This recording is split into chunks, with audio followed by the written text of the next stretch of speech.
So in this video, I'm gonna teach you how to use our Forex trading journal and our position size calculator.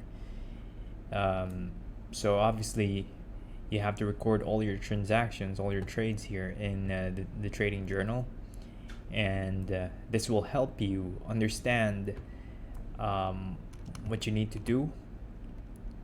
Just from the stats sheet alone, you'll have a variety of stats to look at, and it will tell you what's going wrong in your system and what you need to rectify in order for you to improve and eventually turn out a profit.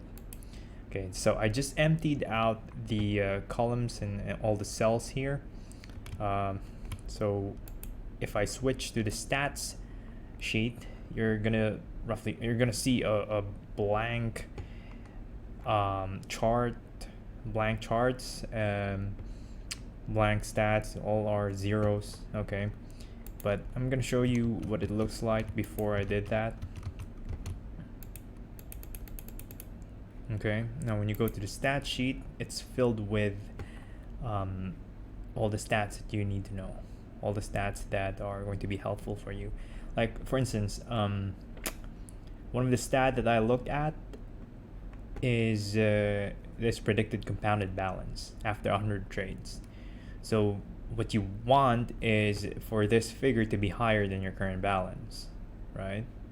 Because this determines, it's the future value based on your average wins and average losses, and your win rate and your losing rate. That formula is factored in, and this shows the number that in 100 trades from now, this is going to be your account. This is going to be your balance if you continue to trade the way that you're trading now. That's what it means, right? And what else? Also, the biggest win and the biggest loss, and the best trade and worst trade. So it's important that when you record your trades, you put ancillary notes, right? So for every trade that you've taken, your rationale should be here. So that when you go to your stats sheet and you look at your best trade, okay, what were the factors that contributed to this trade being your best trade, and what are the factors in your worst loss or your biggest loss? What are the factors that you deviate from your strategy? Was your strategy really faulty? That could determine a lot of factors. So I recommend that you have some notes that correspond to your trades. Okay, so that's the trading journal, and I'll show you how to use this after I discuss a bit about the position size calculator. Now, this tool is very helpful in ensuring that you don't trade more than your risk per trade rate. Okay, so these are only the values that you have to change. And if you're trading a yen pair, you should use this this part. Okay, so for most of the majors, it's all here. Okay, now obviously you have to type in your account size. It should reflect what your current account balance is, and then your risk per trade. You can set 1% because to me that is the a sustainable risk rate.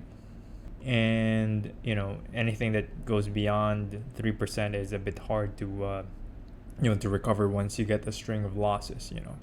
So 1% is very conservative, but you can always go for 2% up to a maximum of 3%.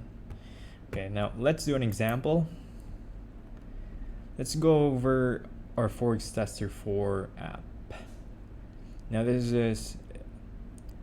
is for testing your strategies, back testing. This is a very helpful tool, but this is not developed by Intellinvestors, but we do work with Forex Tester 4, and if you want to test out their software, you can read our review, and we'll show you how it all works.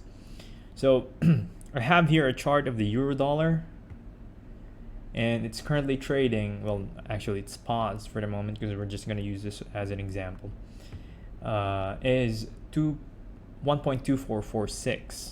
Okay, now say I want to buy this currency pair, and my stop is going to be just below the 2 moving averages, right at this horizontal line.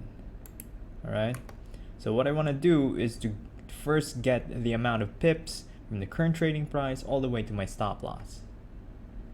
From here, I drag my cursor all the way down there. So it's about 286 pips.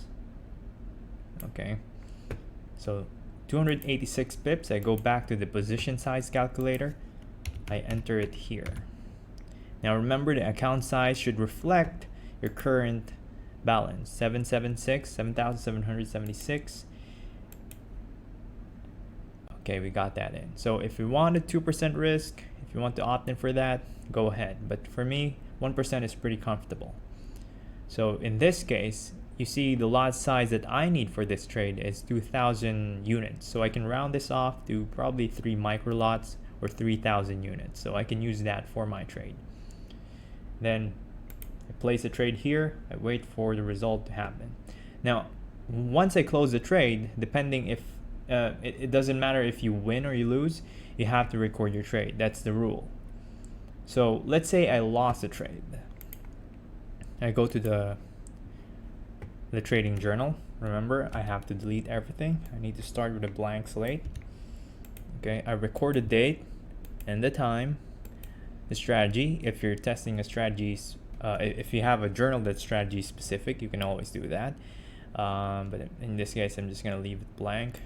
Asset, obviously the euro dollar, the transaction, remember I bought it, and the entry price. Entry price is 1.2446.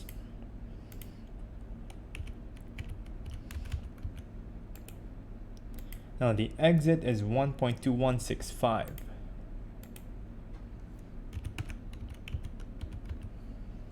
Okay. Now, it's a 3 micro lot trade, so I use 3,000 units. No conversion because this is a dollar coded pair, and no withdrawals.